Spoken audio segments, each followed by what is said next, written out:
बैठिए। माननीय गृह मंत्री जी बोलेंगे। मान्यवर, माननीय सदस्य ने जो पॉइंट ऑफ ऑर्डर उठाया है, मैं इसके हार्द को सदन के सामने रखना चाहता हूं। भारत सरकार की कैबिनेट ने इस बारे में एक बिल अप्रूव कर सदन के सामने रखा।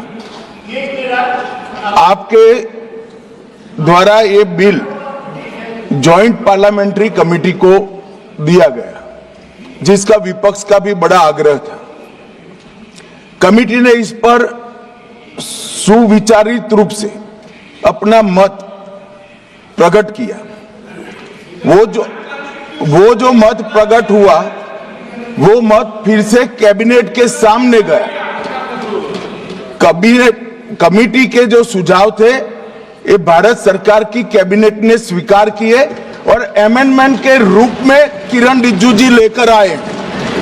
ये तभी होता है जब ये ऑफिशियल अमेंडमेंट कैबिनेट की अनुमोदन के बगैर आता है। मान्यवर, मैं नहीं मानता इसमें कोई पॉइंट ऑफ ऑर्डर है, और आपका ही आग्रह था कि कमेटी जॉइंट पार्लियामेंट्री कमेटी बने।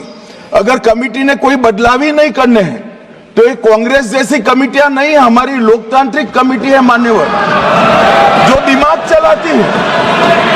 कांग्रेस के जमाने में कमेटियां होती थी जो थप्पा लगाती थी।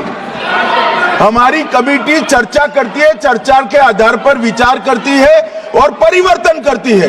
अगर परिवर्तन को स्वीकार ही नहीं करना है तो कमेटी काहे को लिए है भाई?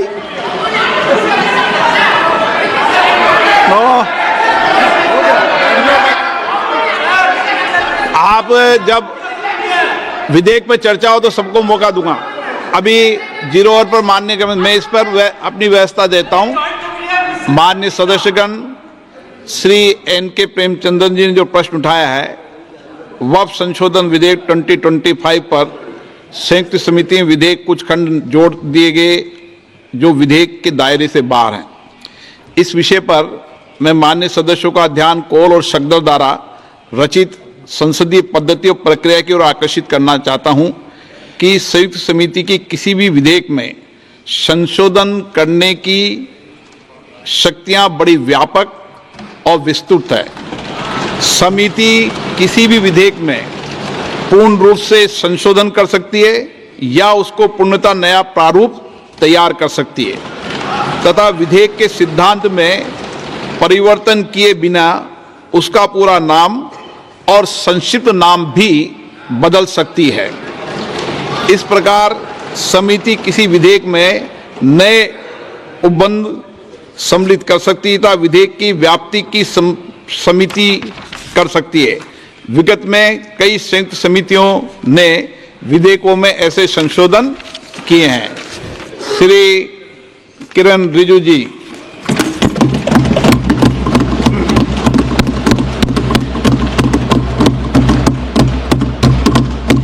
Honorable Speaker, sir, I rise to move the motion for consideration of the Waqf Amendment Bill 2025 and Mussalman Waqf Repeal Bill 2024.